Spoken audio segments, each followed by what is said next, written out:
वो रात भी बाकी सभी रातों की तरह शुरू हुई थी। कैसी का पेंट हाउस ऐशो आराम से भरपूर था, जिसमें सर से छत तक की खिड़कियों पर लॉस एंजलिस के चमकदार शहर की परछाई दिखाई दे रही थी। सुकून देने वाला संगीत, हंसी और शैंपेन से भरे ग्लास की आवाज से हवा भर गई थी। मैं बार के पास खड़ी होकर अपनी ड्रिंक पी रही थी और शहर की रोशनी को टिमटिमाते हुए देख रही थी। मैं सोच रही थी कि मुझे यही जीवन तो चाहिए था, शॉन डिडी कॉम्स की दुनिया में एक डिजाइनर। लेकिन इतनी खुश होने के बाद भी मैं एक अजीब सी बेचैनी के साथ घूम रही थी। डिडी का आकर्षण कुछ हद तक बढ़ सकता था, उसकी मुस्कुराहट के पीछे बहुत से गहरे रहस्य छुपे हुए थे। मैं हमेशा उसकी नजरों में खुद को सही दिखाने की कोशिश में रहती, लेकिन उस रात मुझे महसूस हुआ कि उसके दिमाग में मेरे लिए कुछ अलग चल रहा था। बना, उसकी तेज आवाज कमरे में गूंजने लगी। जब मैंने उसकी तरफ देखा तो वो मुस्कुरा रहा था, लेकिन उसके हाव भाव में कुछ ऐसा था जिसने मेरे रोंगटे खड़े कर दिए। उसने मुझे इशारे से बुलाया। उसके हाथ में शराब का ग्लास था। यहाँ आओ, उसने कहा। जैसे ही मैं पास गई, उसके बात करने का तरीका बदल गया। तुम किससे बात कर रही थी? उसने मेरे करीब आकर पूछा। क्या? मैं कंफ्यूज होकर आंखें झपकाने लगी। तुम्हें लगता है कि मुझे नहीं पता? उसकी मुस्कान गायब हुई थी और उसकी जगह गुस्से ने ले ली थी। मुझसे झूठ मत बोलो। वो मुझ पर चिल्लाने लगा। उसकी आवाज ने पार्टी के शोर को एक पल के लिए शांत कर दिया। आसपास खड़े लोगों ने हमारी तरफ देखा और फिर अपनी नजरें घुमा ली। मैं बहुत घबरा गई थी। मैं किसी से कोई बात नहीं कर रही थी, सच में। उसने मेरा हाथ पकड़ा। उसकी पकड़ बहुत मजबूत थी। चलो मेरे साथ। वो फुंकारते हुए मुझे कांच के दरवाजे से बाहर ले गया। जैसे ही हम बालकनी में आए, ठंडी हवा मेरे कपड़ों से छनकर अंदर घुसने लगी। हवा बहुत ही तेज थी। हम 17वें माले की ऊंचाई पर थे और हमें नीचे के ट्रैफिक की आवाजें सुनाई दे रही थी। तुम्हें लगता है कि तुम मुझसे धोखा कर सकती हो? वो गुर्राने लगा। उसकी आवाज हल्की और जहर भरी थी। क्या मतलब है? मैंने हकलाते हुए पूछा। मेरा दिल जोर से धड़क रहा था। तुम मेरे कंपेटिटर के साथ बात कर रही हो, उसने गुस्से से कहा। मैंने ऐसा कुछ नहीं किया, मैं कसम खाकर कहती हूँ। उसने नहीं सुना। उसने मेरा हाथ पकड़े और मुझे आगे की तरफ धकेलने लगा। इससे पहले कि मैं कोई जवाब दे पाती, उसने मुझे रेलिंग की तरफ धक्का दे दिया। ठंडी रेलिंग मेरी पीठ में चुभने लगी थी। मैं फौरन समझ गई कि मैं कितने खतरे में थी। शायद मुझे तुम्हें सबक सिखाना पड़ेगा, उसने कहा। इस बार उसकी आवाज में सुन्न कर देने वाली शांति थी, जैसे कोई सांप डसने से पहले फुंकारता है। नहीं, मैं चिल्लाई, लेकिन शब्द मेरे गले में ही अटक गए, क्योंकि उसने मुझे बाहों से पकड़ा और ऊपर उठा लिया। अचानक मेरे पैर हवा में थे। दुनिया तेजी से झुक रही थी और मैं किनारे पर लटक रही थी। हवा ठंडी और काटने वाली थी जो मेरे पैरों से होकर गुजर रही थी और मेरे पैर फड़फड़ा रहे थे। मेरे हाथों ने उसकी बाहों को जकड़ लिया। मेरे नाखून उसकी स्किन में गड़ रहे थे, लेकिन उसकी पकड़ मजबूत होती जा रही थी। मैं सांस नहीं ले पा रही थी। मेरी आंखों की रोशनी आंसुओं की वजह से धुंधली हो गई। इतनी ऊंचाई से दिखने वाला शहर रोशनी और मौत का घूमता हुआ भंवर लग रहा था। मेरा दिमाग तेजी से दौड़ रहा था। मुझे ऊंचाई से गिरने का डर सताने लगा। मुझे ऐसा लगा कि अब मैं गिरने वाली हूँ और ये मेरा आखिरी समय है। मान लो कि ये सच है, वो गुर्राया। उसने मुझे गुड़िया समझते हुए झंझोर कर रख दिया। इस हरकत ने मुझे चीखने पर मजबूर किया। मैंने कुछ नहीं किया। मैं रोने लगी। मेरी आवाज टुकड़ों में निकल रही थी, लेकिन शब्द बहुत ही मुश्किल से समझ में आ रहे थे। उसके चेहरे ने किसी गुस्से से भरे शैतान का रूप ले लिया। एक पल के लिए मुझे लगा कि मैंने उसे नीचे देखते हुए देखा था, जैसे वो छत से जमीन तक की दूरी नाप रहा हो। क्या वो मुझे धक्का दे देगा? मुझे ऐसा लगने लगा जैसे कि मैं फिसल रही हूँ। जैसे उसकी पकड़ बदली, रेलिंग का ठंडा स्टील मेरी पसलियों में दबने लगा। मेरे पैर बुरी तरह से हिलने लगे। मेरे नाखून उसकी बाजुओं में गड़ने लगे। प्लीज प्लीज ऐसा मत करो। हवा की सरसराहट में और कुछ भी सुनाई नहीं दे रहा था। मुझे सिर्फ अपने दिल की धड़कनें सुनाई दे रही थी, जो मेरे कानों में उल्टी गिनती की तरह टिक टिक कर रही थी। उसने मुझे झटके से किनारे पर धकेल दिया। मैं बालकनी की ठंडी टाइलों पर गिर गई। मेरा शरीर कांप रहा था।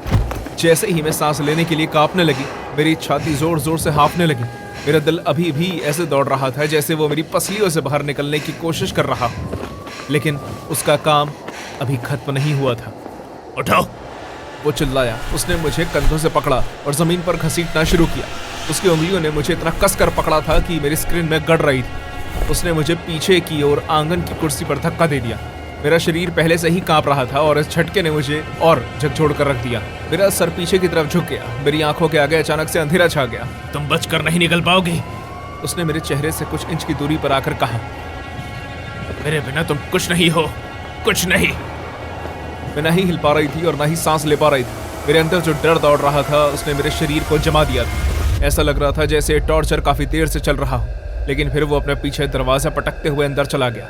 मैं काफी देर तक वहीं बैठी रही और ठंड को अपने अंदर समाने की कोशिश करती रही। मेरा मन उस पल को याद कर रहा था जब मैं उस किनारे से लटक रही थी। मेरी जिंदगी उसके हाथों में थी। जब मैं उस अपार्टमेंट से बाहर आई तो मेरे पैर कांप रहे थे और मुझसे चला नहीं जा रहा था, लेकिन मेरे बाजुओं की जो हालत थी उसकी तुलना में कुछ भी नहीं था। जहाँ जहाँ घाव पड़े थे वो जगह बुरी तरह से दर्द कर रही थी, लेकिन उससे ज्यादा चोट मेरे सम्मान को लगी थी। वो शायद उस दिन मुझे जान से मार देता।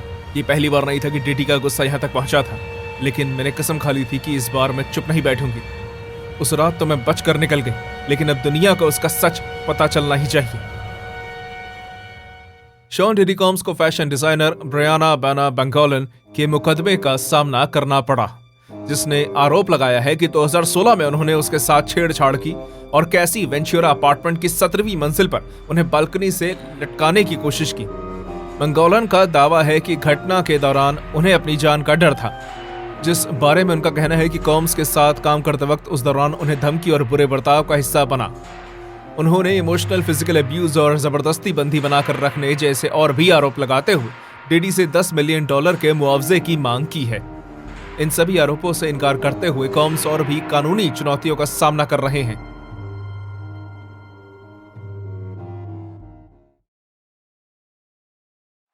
मैं जस्टिन बीबर की पीआर टीम में शामिल होकर बहुत खुश था। महज 15 साल की उम्र में ही जस्टिन पहले से ही हर मोड़ पर रिकॉर्ड तोड़ रहा था। लोग उसके दीवाने थे और हमने उनकी छवि को साफ सुथरा बनाए रखने की हर मुमकिन कोशिश की। जब मैं पहली बार पी डीडी से मिला तो मुझे पता था कि वो एक बहुत बड़ी मुसीबत है। उसका आसपास होना भी आपके ऊपर बहुत प्रभाव डाल सकता था। वो हमेशा बॉडीगार्ड्स, लड़कियों और ऐसे लोगों से घिरा रहता था जिन्हें देखकर ऐसा लगता था जैसे उनका उससे कोई लेना देना हो। जब जस्टिन को डीडी की एक पार्टी में इनवाइट किया गया तो सभी ने सोचा कि उसके करियर के लिए अच्छा खत्म होगा। डीडी एक लेजेंड था और उसके साथ घूमने से जस्टिन मैच्योर और कनेक्टेड दिखेगा, लेकिन किसी ने भी इसके बुरे प्रभाव के बारे में नहीं सोचा था। अंदर जाकर मुझे लगा कि यह सब गलत है। म्यूजिक बज रहा था, रोशनी कम थी, हर चीज से शराब और ड्रग्स की बदबू आ रही थी। लोग कांच की टेबल पर लाइन खींच रहे थे, लड़कियां सोफे पर बेहोश होकर पड़ी हुई थी और लोग बंद दरवाजे के पीछे कमरों में बहुत जोर जोर से हंस रहे थे। ये सिर्फ जंगली नहीं था, ये बहुत ही डरावना था। जस्टिन को कुछ समझ में नहीं आ रहा था। वो खुद को खोया हुआ महसूस कर रहा था। ये मुझे उसकी आंखों में दिखाई दे रहा था। वो घबराया हुआ था। वो ऐसा सोचने की कोशिश कर रहा था जैसे वो इस जगह का हिस्सा है, लेकिन उससे ऐसा नहीं हो पा रहा था। तभी डीडी आया। आ गए तुम, उसने जस्टिन को गले लगाते हुए कहा। उसने उसे हम सब से दूर कर घर के अंदर खींच लिया। मैंने पीछा करने की कोशिश की, लेकिन डीडी के आदमियों ने मुझे रोक लिया। वो बिल्कुल ठीक है, आदमी ने कहा। पूरी रात ऐसी लग रही थी जैसे वो नियंत्रण से बाहर हो। मैंने डीडी को जस्टिन को एक कमरे में ले जाते हुए देखा और फिर उसका कमरे का दरवाजा बंद हो गया। जब जस्टिन बाहर आया वो काफी फीका पड़ गया था, जैसे उसने कुछ ऐसा देख लिया हो जिसकी वो कल्पना नहीं कर सकता था। तुम ठीक हो? मैंने शांत रहते हुए पूछा। जस्टिन ने नजरें चुराकर बस सर हिलाते हुए हाँ कहा। उसके हाथ कांप रहे थे। हाँ, बस थका हुआ हूँ, उसने दबी आवाज में कहा। कुछ हफ्तों बाद बदनामी से मशहूर हुए वो 48 घंटे घटे। डीडी ने कहा कि वो जस्टिन को दिखाना चाहता है कि शान और शौकत से रहना क्या होता है। कोई भी ऐसा होने से रोक नहीं सकता था। डीडी बहुत ही शक्तिशाली था और जस्टिन इतना हैरान था कि कुछ भी कह पाए। 2 दिन के लिए जस्टिन गायब हो गया। ना कोई कॉल, ना ही कोई अपडेट, कुछ भी नहीं। जब वो वापस आया तो वो पहले जैसा नहीं रहा। उसका चेहरा पीला पड़ गया था और उसकी एनर्जी खत्म हो गई थी। मैंने उसके साथ मजाक करने की कोशिश की, लेकिन उसने रिएक्ट नहीं किया। क्या हुआ? मैंने उससे अकेले में पूछा। उसने मेरी तरफ देखा। उसकी आवाज बहुत धीमी थी। वो बस ये बहुत ज्यादा है, उसने कहा। वो रुकता ही नहीं है। और तभी उसके फोन पर मैसेज आने शुरू हुए। डीडी जस्टिन को देर रात में मैसेज करता और कहता, आज रात घर आओ, मुझे तुमसे कुछ बात करनी है। तुम मेरे कर्जदार हो बच्चे। पहले तो जस्टिन ने हंसकर ये बात टाल दी, लेकिन वो बहुत ही जल्द इन सब से निराश हो गया। एक रात वो बस बैठा रहा और बिना पलके झपकाए अपने फोन को देखता रहा। क्या हुआ? मैंने उससे पूछा। जस्टिन ने मुझे मैसेज दिखाए। तुम मुझे ऐसे नजरअंदाज नहीं कर सकते। ये बात मत भूलो कि मैं तुम्हारे लिए क्या कुछ कर चुका हूँ। इसके बाद पार्टीज और भी ज्यादा बदतर होती गई, किसी बुरे सपने की तरह लगने लगी। मैंने देखा कि लड़कियां और लड़के बेहोशी की हालत में थे और उन्हें उठाकर ऊपर ले जाया जा रहा था। कुछ आदमी डरे हुए लोगों के साथ कमरे में गायब हो रहे थे। हर जगह नशा होता हुआ देखा जा सकता था। ट्रे पर, लोगों के हाथ में, बाथरूम के शीशे पर, यहाँ तक कि लोग नशीली दवाइयाँ रगड़ने के लिए अभी स्किन को चाकू से काट रहे थे। डीडी ने जस्टिन को घसीट लिया, उसको बाकी सभी से अलग कर दिया। एक बार मैंने जस्टिन को सोफे पर अकड़ा हुआ बैठे हुए देखा और डीडी उसके बहुत करीब बैठा हुआ था। उसके कान में फुसफुसा रहा था। जस्टिन को देखकर ऐसा लग रहा था जैसे वो वहां से निकलना चाहता हूँ। ए जस्टिन, हमें आपसे कुछ जरूरी काम है। मैंने उससे वहां से निकलने के बहाने देने की कोशिश की। डीडी ने मुझ पर ऐसे नजर डाली कि एक पल के लिए मेरे रोंगटे खड़े हो गए। हम बात कर रहे हैं ना, उसने कहा। उसकी आवाज हल्की लेकिन नफरत से भरी थी। जस्टिन एक ही सेकंड में वहां से उठ गया और मैं उसके पीछे चलने लगा। बाहर निकलकर उसने आखिरकार अपनी बात कही। अब मैं ये सब और नहीं कर सकता, वो आगे पीछे घूमते हुए कहने लगा। उसके हाथ कांप रहे थे, उसकी आवाज सख्त थी। वो हमेशा मुझे सबसे दूर करने की कोशिश करता है, वो मुझे अकेला छोड़ता ही नहीं है। तो फिर तुम जाना छोड़ दो, मैंने उससे कहा। तुम समझ नहीं रहे हो, उसने चिढ़कर कहा। वो डीडी है, अगर मैंने उसे गुस्सा दिलाया तो तुम्हें क्या लगता है मेरा क्या होगा? मेरा करियर। जस्टिन डीडी से ना मिलने के बहाने बनाने लगा, लेकिन उसके मैसेजेस आना बंद नहीं हुए, वो और भी बुरे होते गए। तुम मुझे इग्नोर मत करो, तुम जानते हो कि तुम्हें कहाँ आना है। कभी कभी तो जस्टिन सोता भी नहीं था, वो बस अपने कमरे में बैठकर अपने फोन की तरफ देखता रहता। उसे लगता कि वो कभी भी फट जाएगा। सबर का बांध डीडी की एक पार्टी में फूटा। मैं जस्टिन के आसपास था, सभी को नशे में गिरते बढ़ते देख रहा था। एक पॉइंट के बाद डीडी ने जस्टिन का हाथ पकड़ा और उसे अपने साथ वहां बने कमरों में से एक में ले गया। मैं बाहर खड़ा रहा, मेरा दिल जोर से धड़कने लगा। जब आखिरकार जस्टिन बाहर आया तो वो बहुत बिखरा हुआ लग रहा था। उसका चेहरा फीका पड़ गया था, उसके कपड़ों पर सिलवटें पड़ गई थी और उसकी आंखें रो रो कर लाल हो गई थी। हमें यहाँ से जाना होगा, उसने कांपती आवाज में कहा। मैंने उससे कोई सवाल नहीं पूछे, मैं बस उसे वहां से बाहर ले गया। सालों बाद जब डीडी पर लगे आरोप बाहर आए तो मुझे कोई हैरानी नहीं हुई। मुझे ऐसा लगा कि आखिरकार दुनिया को सच्चाई का पता चल रहा है, जिसके बारे में हम कई सालों से जानते थे। जस्टिन ने कभी इस बारे में लोगों के सामने कुछ नहीं कहा, लेकिन मैं जानता था कि वो आज भी उससे डरता है। इस चीज का अंदाजा इस बात से लगाया जा सकता था कि जब उसके सामने कुछ नाम लिए जाते हैं तो वो किस तरह झिझकता है और अपनी जिंदगी के उस दौर के बारे में ज्यादा बात नहीं करता। यंग जस्टिन बीबर के साथ 48 घंटे बिताने की पीडीडी की यादें उसके इतिहास में एक बहुत जरूरी हिस्सा बनी हुई है। इस बॉन्डिंग और मेंटरशिप का नाम देते हुए डीडी ने बीबर के टैलेंट और पोटेंशियल को पहले ही समझ लिया था। 2 दिन तक गहरे कलाकारों की पीढ़ियों के बीच ज्ञान, सपने और लक्ष्य के बारे में बातें हुई, जबकि डीडी के खिलाफ हाल ही में लगे आरोपों से इस तरह की मीटिंग पर भी शक जताया है। इस कहानी से मनोरंजन क्षेत्र में हो रही दखलंदाजियों पर प्रकाश डाला गया है। जहां बीबर अपने जिंदगी और काम में ध्यान लगा रहे हैं, लेकिन वो वक्त भी उनकी कहानी का हिस्सा हमेशा हमेशा के लिए बना रहेगा, जिसको वो भुलाना तो चाहते हैं पर कभी भुला नहीं पाएंगे।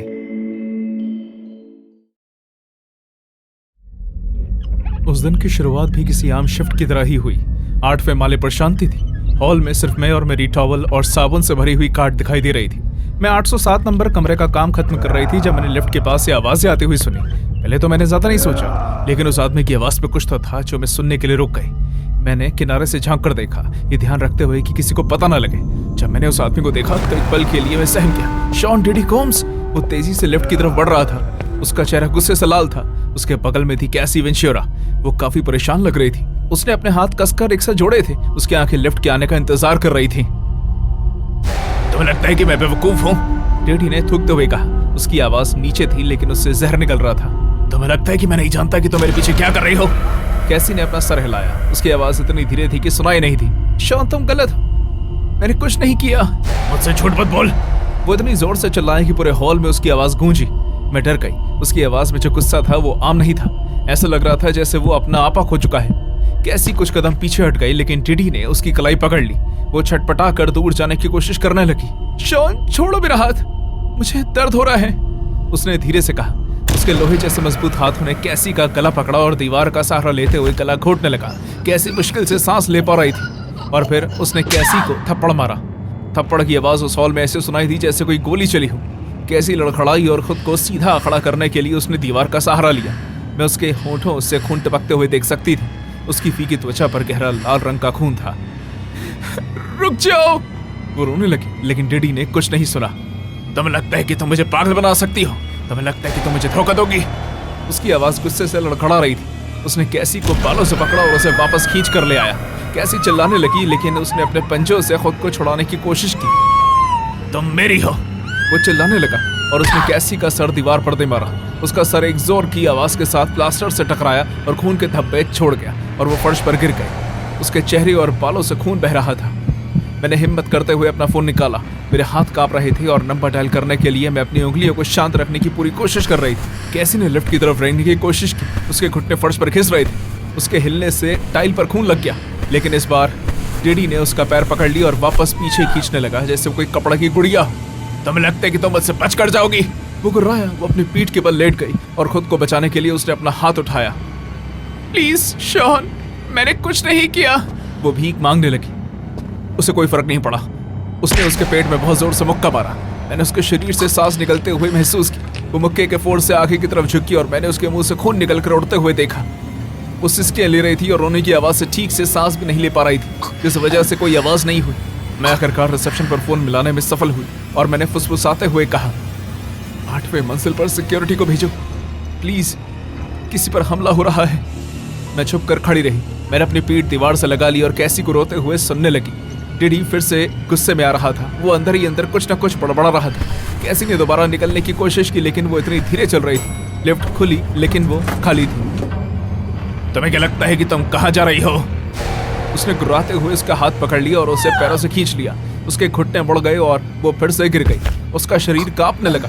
टीडी ने अपना पैर कैसी के पेट पर रखकर पूरा जोर लगाते हुए दबा दिया और उसके बालों को पकड़कर उसके सर को ऊपर खींचने लगा, जैसे वो उसे सच में कठपुतली की तरह तोड़ देगा। उसका चेहरा जख्मी और खून से सना हुआ था और पहचानने में नहीं आ रहा था। मैं तुम्हारा वो हाल करूंगा कि कभी कोई तुम्हें छू नहीं पाएगा। ये सुनने में कैसा लगता है जान? टीडी ने पागलपंती की हद पार करते हुए कहा। आखिरकार सर्विस लिफ्ट खुली। 2 सुरक्षाकर्मी उसमें से बाहर निकले। सर, पीछे हो जाइए, उसमें से एक ने ऑर्डर देते हुए कहा। टीडी उनकी तरफ मुड़ा। उसके चेहरे पर गुस्सा था। ये मेरा निजी मामला है, जाओ यहां से, वो चिल्लाया। अभी आपका निजी मामला नहीं है, एक ने कहा।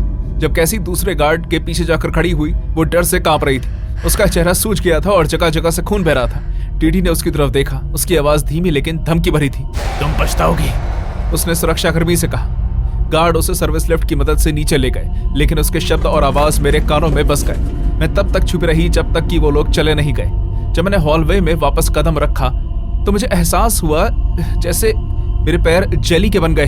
फर्श पर खून ही खून था और वो सन्नाटा दम घोट रहा था। मैं उस रात को कभी नहीं भूल सकती। कैसी की आंखों में वो डर, उस आदमी की डरावनी आवाज, जमीन और दीवार पर खून, कुछ चीजें जिन्हें आप अपने ख्याल से निकाल नहीं सकते हैं।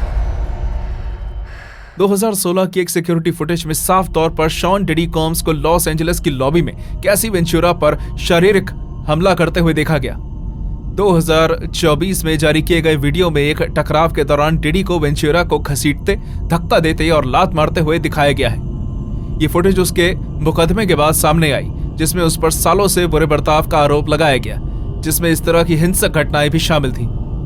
कॉम्स ने इस आरोप से इनकार करने की कोशिश की और दावा किया कि वीडियो में पहले हेरफेर की गई है, लेकिन फिर जब इस घटना की वजह से लोगों के अंदर का गुस्सा फूटा और इस पर कानूनी जांच का दबाव डाला तो उन्होंने लाइव आकर कैसी से माफी मांगी।